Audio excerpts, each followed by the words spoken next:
各位7科5星星、8科5星星嘅狀元，今年放榜應該點樣部署呢？我哋而家好榮幸邀請到8科5星星嘅超級狀元同學嚟我哋做採訪。想問下你覺得 Mr. K 嘅課程如何啊？我覺得 Mr. K 嘅課程非常好，如果你唔報佢嘅課程，算係人生嘅遺憾啊！首先，各位7科5星星同學，記住有補習老師揾你哋影相呢，個公價係3萬蚊一位嘅，即係話補習老師想揾你影相，你話哦咁影相 OK 啊3萬蚊啦。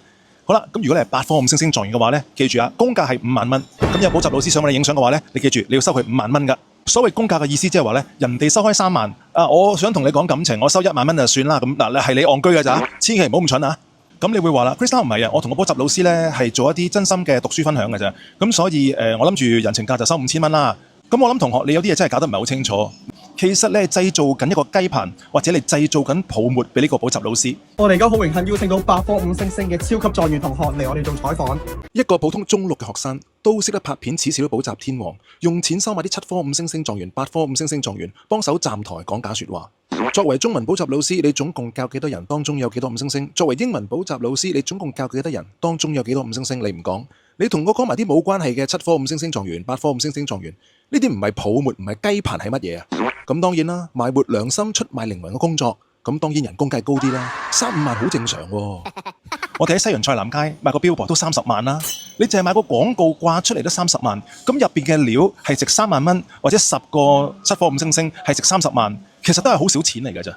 如果個補習天王同你打感情牌，你同個補習老師講唔好玩啦，你揸架跑車有幾百萬，你住層樓有幾千萬幾億，你而家同我講3萬蚊想買個7科5星星狀元都唔肯買，你搭緊雞棚喎，你整緊泡沫喎，你做緊大生意喎，咁都托我3萬蚊手踭？記住7科5星星、8科5星星狀元，醒目少少啦，唔好讀書叻，出嚟傾生意就唔叻啦。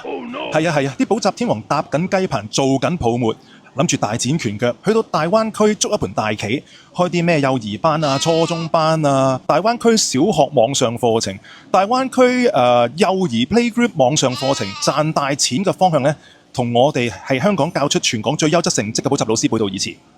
話說回來，各位星斗市民，各位星斗嘅補習老師，哇！啲補習老師買個廣告都幾十萬，咁我哋教咁少人嘅話，咪死緊。所以各位家長、老師、同學，你哋清楚知道，補習老師起出嚟嘅嗰啲7科5星星狀元、8科5星星狀元，起出嚟嘅全部都係雞棚。